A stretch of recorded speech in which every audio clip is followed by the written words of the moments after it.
And I think that would change their mind. They inspired you to do this, didn't they? Yes. And to see them casting stones in your direction.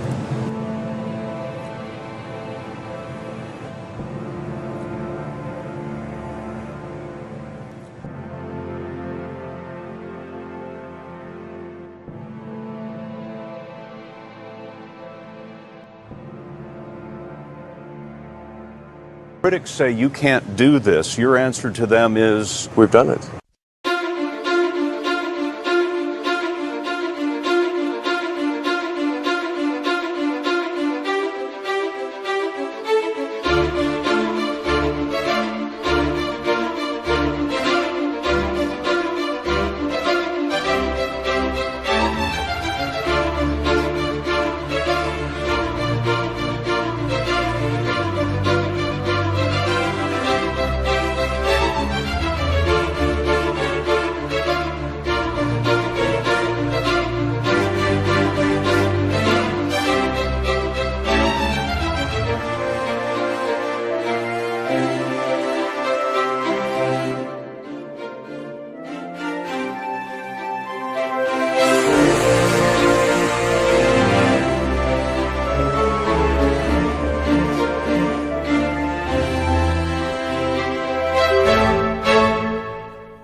Fundamentally, the future is vastly more exciting and interesting if we're a spacefaring civilization and a multi-planet species than if we're not. You want to be inspired by things. You want to wake up in the morning and think the future is going to be great. And that's what being a spacefaring civilization is all about.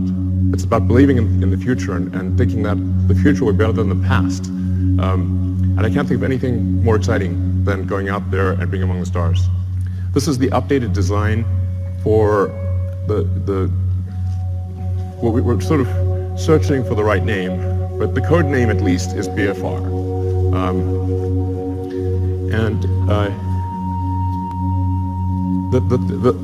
Probably the most important thing that I want to convey in this presentation is that I think we have figured out how to pay for it.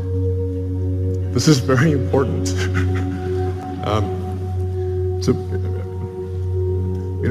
In last year's presentation, we're really searching for what the right way how do we pay for this thing? We went through various ideas, Kickstarter, collecting underpants. These didn't pan out. But now we think we've got a way to do it, which is to have a smaller vehicle, still pretty big, but one that can serve, one that can do everything that's needed in the greater Earth orbit activity. So essentially, we want to make our current vehicles redundant. We want to have one booster and ship that replaces Falcon 9, Falcon Heavy, and Dragon. So if we can do that, then all the resources that are used for Falcon 9 Heavy and Dragon can be applied to this system. So that's really fundamental. So let's see, what progress have we made in this direction? So last time you saw the giant tank, that's actually a 12-meter tank.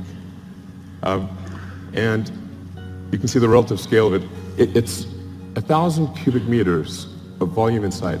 That's actually more pressurized volume than an A380, just to put that into perspective.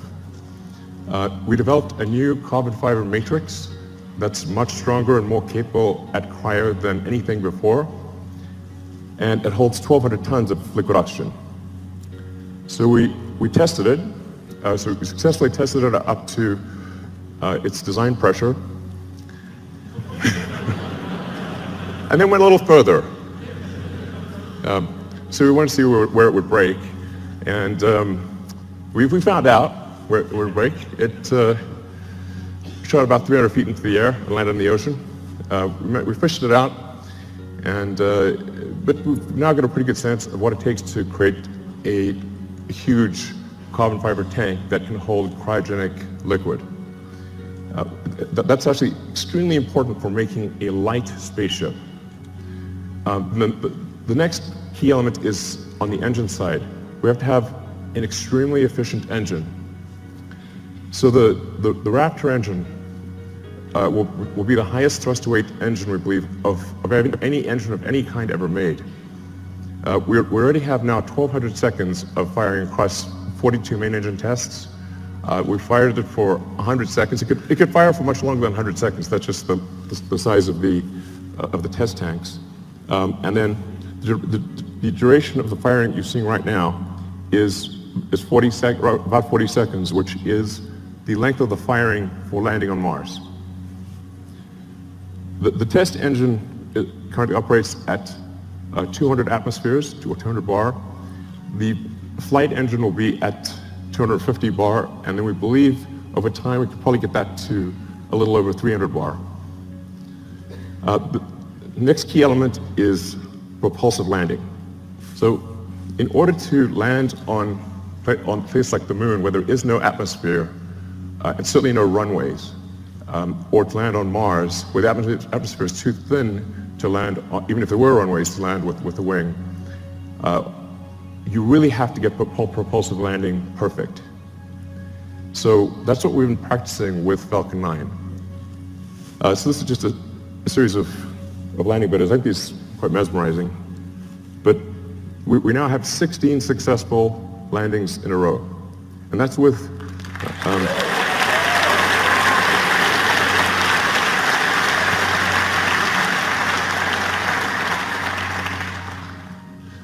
so it's 16 in a row, and that's with really without any redundancy.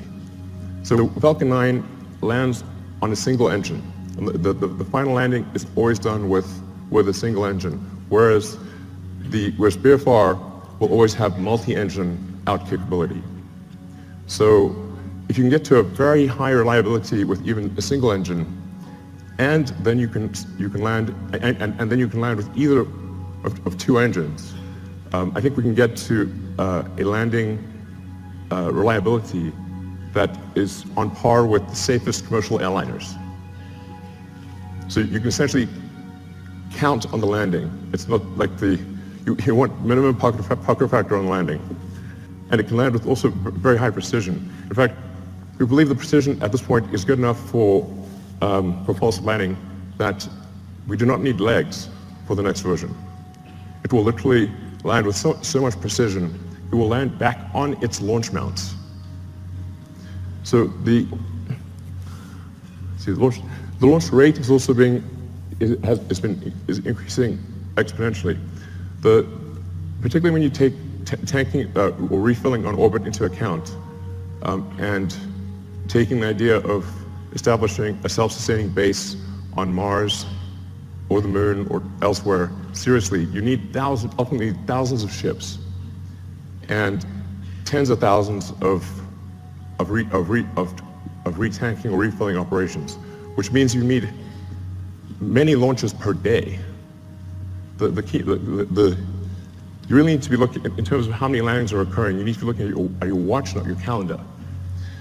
So while this is quite a high launch rate that we're talking about here, by conventional standards, it's still a very small launch rate compared to what will ultimately be needed. But just for those who are unfamiliar with how many orbital launches occur every year, it's approximately 60 orbital launches occur per year, which means if SpaceX does do something like 30 launches next year, it'll be approximately half of all orbital launches that occur on Earth. The next thing is automated rendezvous and docking. So in order to retank or refill the spaceship in orbit, you have to be able to rendezvous and dock with the spaceship with very high precision and transfer propellant. So that's one of the things that we've perfected with Dragon. Dragon 1 will do an automated rendezvous and docking without any pilot control to the space station. Dragon 1 currently uses the Canadarm for the final placement onto the space station. Dragon 2, which launches next year, will not need to use the Canadarm. So Dragon 2 will directly dock with the space station. And it can do so with zero human intervention. You just press go and it will dock. Dragon has also allowed us to perfect heat shield technology. So when you enter at high velocity, you'll melt almost anything. The reason meteors don't reach Earth is they melt or disintegrate before they reach the ground, unless they're very big.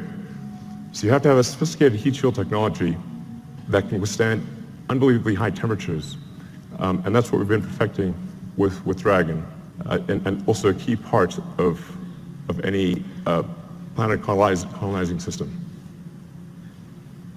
Next slide.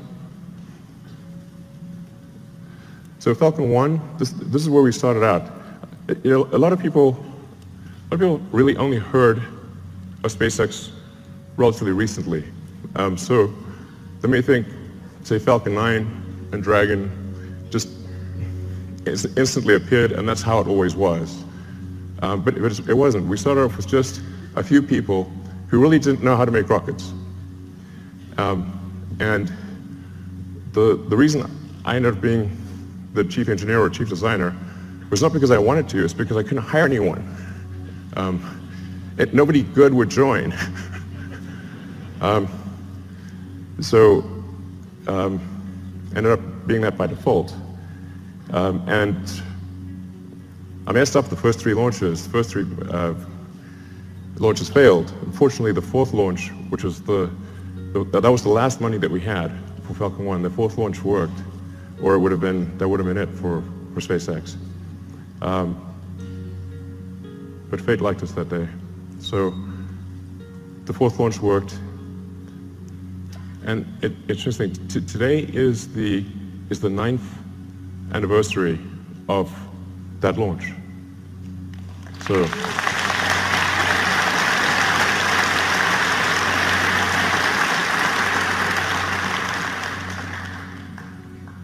I didn't realize that until I was told that just earlier today, but it's a very emotional day, actually. But Falcon 1 was quite a small rocket. When we're doing Falcon 1, we're really trying to figure out what is the smallest useful payload that we could get to orbit. I thought, okay, something around half a ton to orbit would be able to launch, that can launch a decent-sized small satellite to low Earth orbit, and that's why we sized Falcon 1. But it's really quite small compared to Falcon 9. So Falcon 9, particularly when you factor in payload, Falcon 9 is many times more, it's sort of on the order of 30 times more payload than Falcon 1. And Falcon 9 has reuse of the primary booster, which is the most expensive part of the rocket, and hopefully soon reuse of the fairing, the big nose cone at the front. So we think we can probably get to something like somewhere between 70 and 80% reusability with the Falcon 9 system. And hopefully towards the end of this year we'll be launching Falcon Heavy, which Falcon Heavy ended up being a much more complex program than we thought. It sounds easy. Let's show Falcon Heavy actually. It sounds like it should be easy because it's 2 first stages of Falcon 9s strapped on as boosters. It's actually not. We had to redesign almost everything except the upper stage in order to take the increased loads. So Falcon Heavy ended up being much more a new vehicle than we realized. So it took us a lot longer to get it done. But the boosters have all now been tested and they're on their way to the Cape Canaveral. And we are now beginning serious development of BFR. So you can see that the payload difference is quite dramatic. BFR in fully reusable configuration, without any orbital refueling, we expect to have a payload capability of 150 tons to low Earth orbit. So, and that compares to about 30 for Falcon Heavy, which is partially reusable. Where this really makes a tremendous difference is in the cost, which I'll come to in some of the later slides. So let's go to the next slide. And by the way, so with BFR, you can get a sense of scale by looking at the tiny person there. It's really quite a big vehicle. Main body diameter is about 9 meters or 30 feet. And it consists of, the booster is lifted by 31 Raptor engines that produce a thrust of about 5,400 tons, lifting a 4,400 ton vehicle straight up.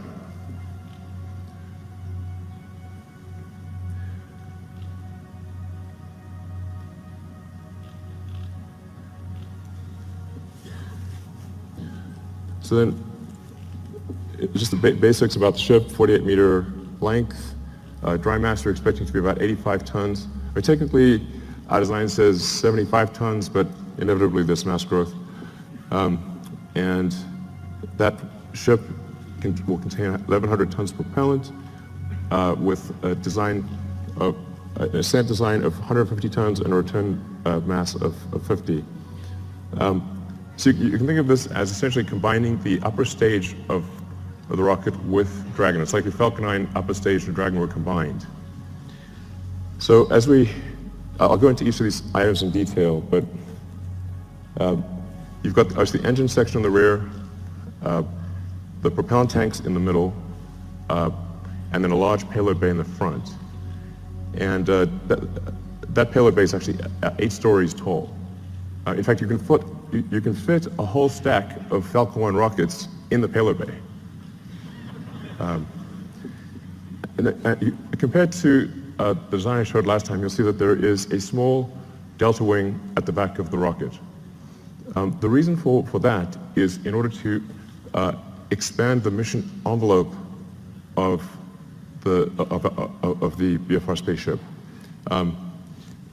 Depending on whether you're landing or you're entering.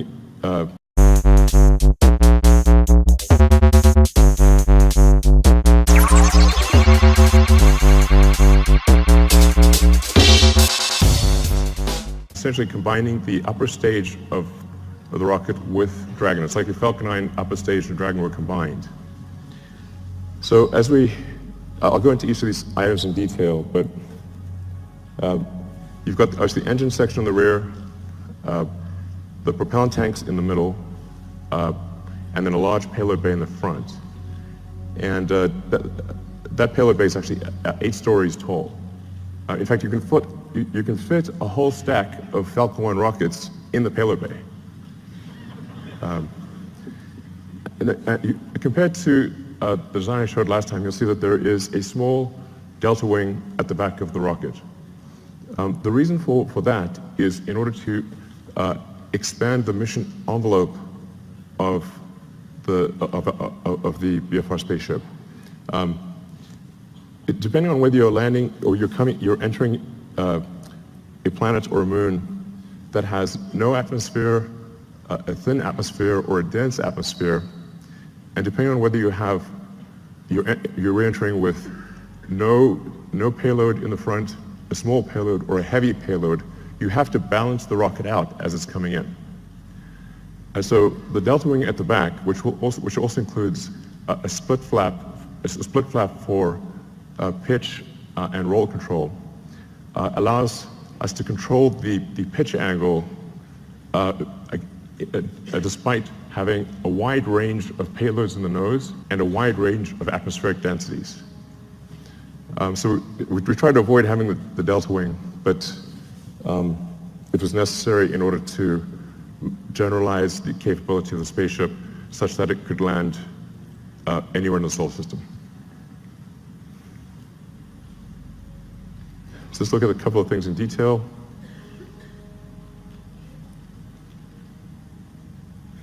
So the cargo area has a pressurized volume of 825 cubic meters. This also is greater than the pressurized area of an A380. So really is capable of carrying a tremendous amount of payload. In a Mars transit configuration, since you'd be taking 3 months in a really good scenario, but maybe as much as 6 months, some number of months, single-digit months, you probably want a cabin, not just a seat. So the Mars transit configuration consists of 40 cabins, and it sort of depends on, you could conceivably have 5 or 6 people per cabin if you really want to cram people in. But I think mostly we would expect to see 2 to 3 people per cabin. And so normally about 100 people per flight to Mars. And then there's a central storage area, galley, and a solar storm shelter, entertainment area, and I think probably a good situation for at least BFR version 1. Then going to the main body of the vehicle, the center body area.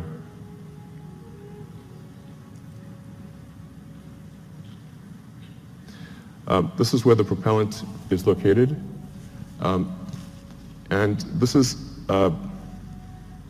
subcooled methane and oxygen.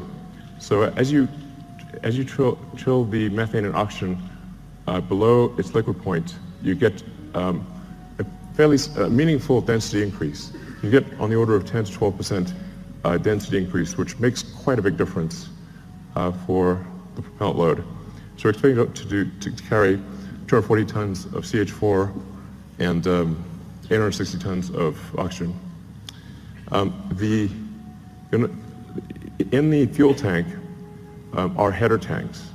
So when you come in for a landing, your orientation may change quite significantly, so you can't have the propellant just slushing around all over in the main tanks. You have to have the header tanks that can feed the main engines with precision. So that's what you see immersed in the fuel tank.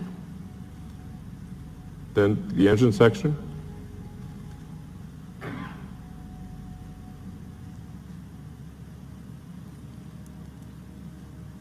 So the ship engine section consists of four vacuum Raptor engines and 2 sea level engines. So all 6 engines are capable of gimbaling. The engines with the high expansion ratio have a relatively smaller gimbal area or gimbal range and a slower gimbal rate. The 2 center engines have a very high gimbal range and can gimbal very quickly. And you can land the ship with either one of the 2 center engines. So when you come in for a landing, it will light both engines, but if one of the center engines fails at any point, it will be able to land successfully with the other engine. And then within each engine, there's a great deal of redundancy.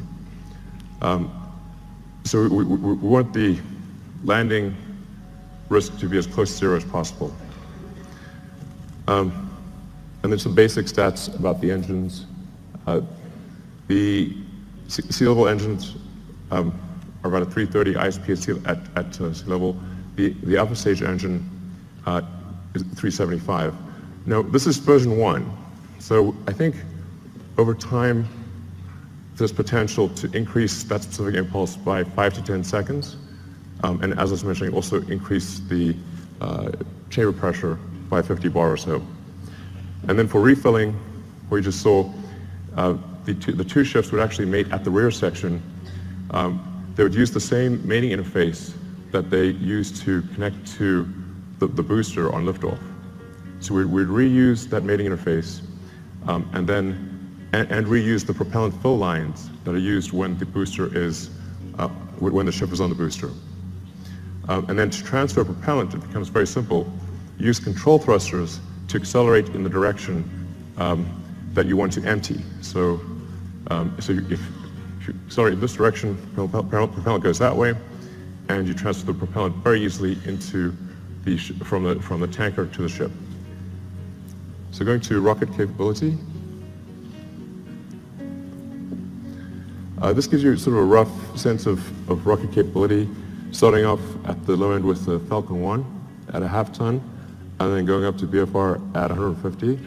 So I think it's important to note that the BFR has more capability than Saturn V, even with full reusability.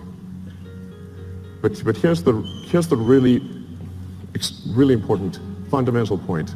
Let's look at the launch cost.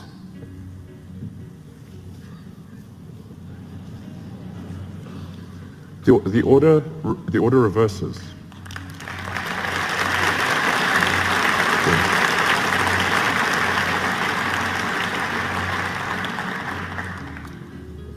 Now, at first glance, this may seem ridiculous, but it's not. The same is true of aircraft. If you bought, say, a small single-engine turboprop aircraft, that would be $1.5 to $2 million. To charter a 747 from California to Australia is $500,000, there and back. The single-engine turboprop can't even get to Australia. So a fully reusable system, a fully reusable giant aircraft like a 747 costs a third as much as an expendable tiny aircraft. In one case, you have to build an entire aircraft. In the other case, you just have to refuel something. So it's really crazy that we build these sophisticated rockets and then crash them every time we fly. This is mad. This is I can't emphasize how profound this is and how important reusability is. And often I'll be told, but you could get more payload if you made it expendable. I say, yes, you could also get more payload from an aircraft if you got rid of the landing gear and the flaps and just parachute it out when you got to your destination. But that would be crazy and you would sell 0 aircraft. So reusability is absolutely fundamental. Now I want to talk about the value of orbital refilling. This is also extremely important. So if you just fly BFR to orbit and don't do any refilling, it's pretty good. You'll get 150 tons to low Earth orbit and have no fuel to go anywhere else. However, if you send up tankers and refill in orbit, you can refill the tanks all the way to the top and get 150 tons all the way to Mars. And if the tanker has high reuse capability, then you're just paying for the cost of propellant. And the cost of oxygen is extremely low, and the cost of methane is extremely low. So if that's all you're dealing with, the cost of refilling your spaceship on orbit is tiny, and you can get 150 tons all the way to Mars. So automated rendezvous and docking and refilling, absolutely fundamental. So then getting back to the question of how do we pay for this system, this was really, I said, quite a profound, I wouldn't call it a breakthrough, but realization that if we can build a system that cannibalizes our own products, makes our own products redundant, then all of the resources, which are quite enormous, that are used for Falcon 9 Heavy and Dragon, can be applied to one system. Some of our customers are conservative, and they want to see BFR fly several times before they're comfortable launching on it. So what we plan to do is to build ahead and have a stock of Falcon 9 and Dragon vehicles, so that customers can be comfortable. If they want to use the old rocket, the old spacecraft, they can do that, because we'll have a bunch in stock. But all of our resources will then turn towards building BFR. And we believe that we can do this with the revenue that we receive for launching satellites and for servicing the space station. So going to the satellites portion, the size of this being a 9-meter diameter vehicle is a huge enabler for new satellites. We can actually send something that is almost 9 meters in diameter to orbit. So for example, if you want to do a new Hubble, you could send a mirror that has 10 times the surface area of the current Hubble as a single unit. It doesn't have to unfold or anything. And or you can send a large number of small satellites. You can do whatever you like. You can actually also go around and, if you wanted to collect old satellites or clean up space debris, you can just use the sort of chomper over there and go around and collect satellites or collect space debris if you want. So that may be something we have to do in the future. But that fairing would open up and retract and come back down. So it enables launching of Earth satellites that are significantly larger than anything we've done before, or significantly more satellites at a time than anything that's been done before. It's also intended to be able to service the space station.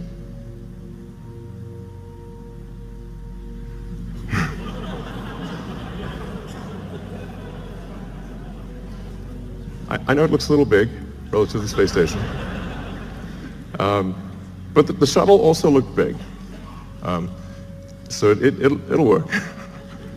Looks a little outsized, but it'll work. So it'll be capable of doing what Dragon does today in terms of transporting cargo, and what Dragon 2 will do in terms of transporting crew and cargo. So it can do the space station servicing. It can also go obviously much further than that, like for example the moon. Based on the calculations we've done, we can actually do lunar surface missions with no propellant production on the surface of the moon. So if we do a high elliptic parking orbit for the ship and retank in a high elliptic orbit, we can go all the way to the moon and back with no local propellant production on the moon. So I think that would enable the creation of moon base alpha or some sort of lunar base.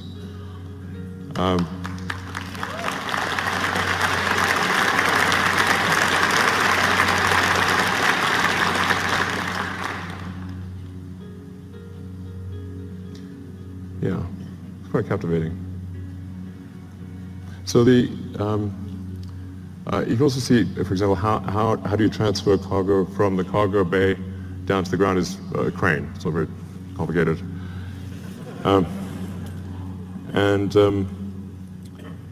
Yeah, but so this will enable the creation of a lunar base. And it's 2017. I mean, we should have a lunar base by now. What the hell's going on?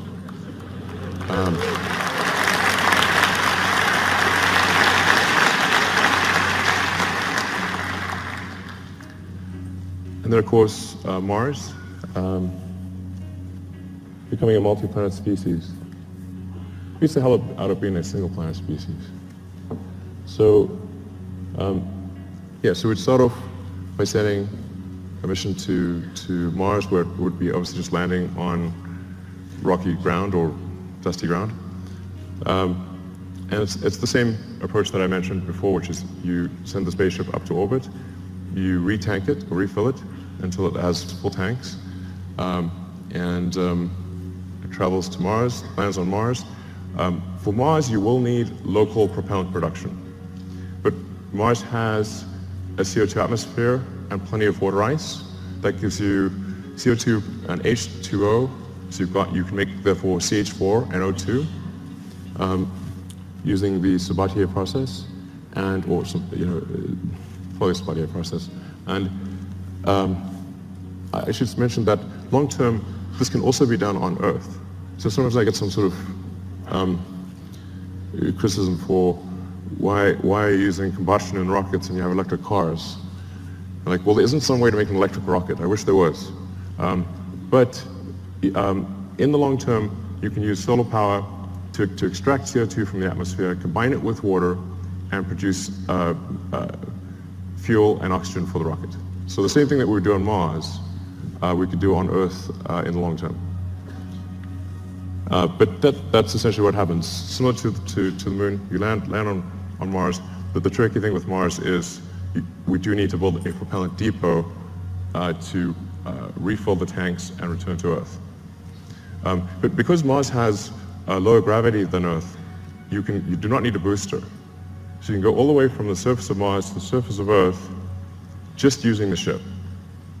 Albeit you need to go to a max payload number of about 20 to 50 tons for the return journey to work. But it's a single stage all the way back to Earth. And I'll show you so this is the true physics simulation.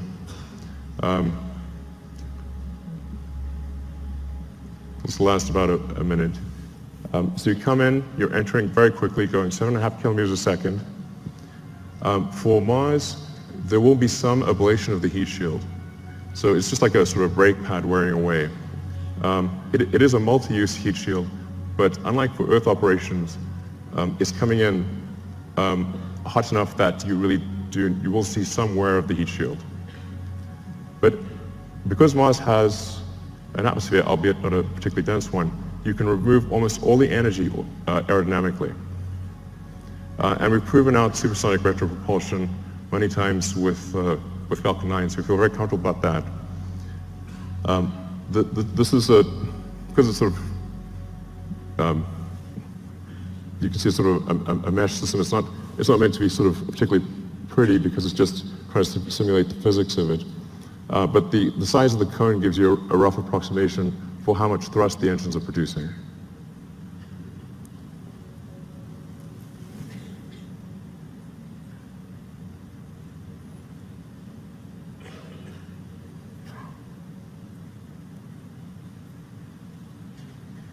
That's not a typo.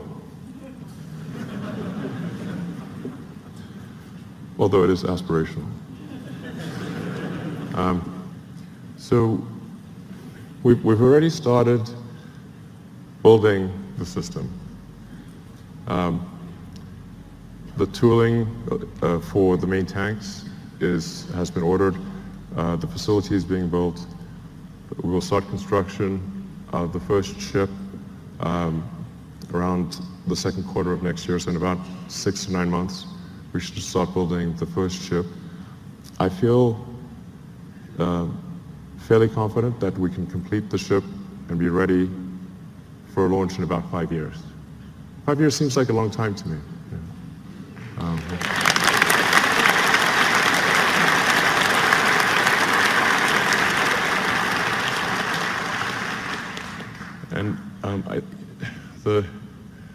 The area under the curve of resources over that period of time should enable this time frame to be met. But if not this time frame, I think pretty soon thereafter. But that's our goal, is to try to make the 2022 Mars rendezvous. The Earth-Mars synchronization happens roughly every 2 years. So every 2 years there's an opportunity for to fly to Mars. So then in 2024, we want to try to fly 4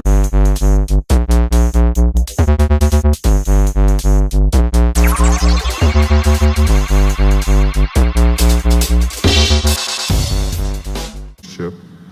I feel fairly confident that we can complete the ship and be ready for launch in about 5 years.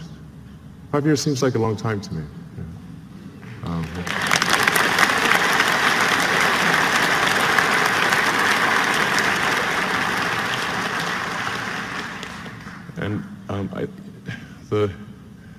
The area under the curve of resources over that period of time should enable this time frame to be met.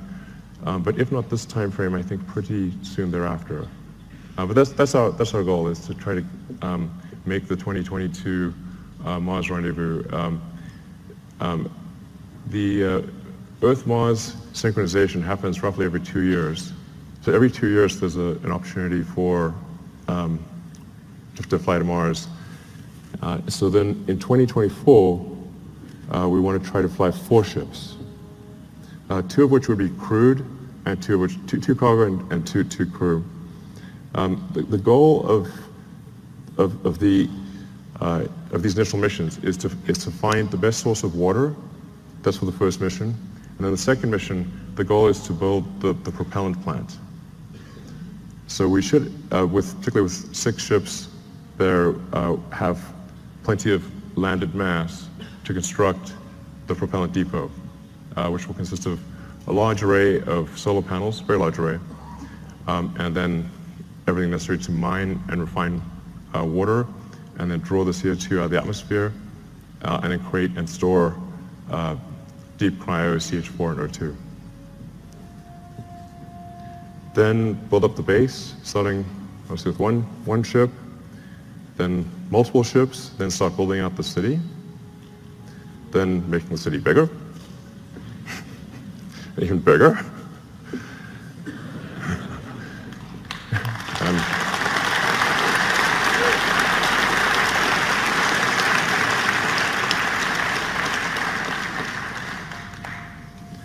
And over time, terraforming Mars and making it really a nice place to be.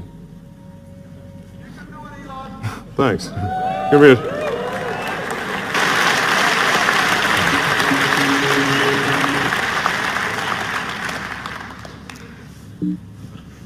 Mountain. So the great thing about going to space is there's no friction. So once you're out of the atmosphere, you will go, it will be smooth as silk, no turbulence, nothing. There's no weather, there's no atmosphere. And you can get to most long distance places, like I said, in less than half an hour. And if we're building this thing to go to the moon and Mars, then why not go to other places on Earth as well? All right, thank you.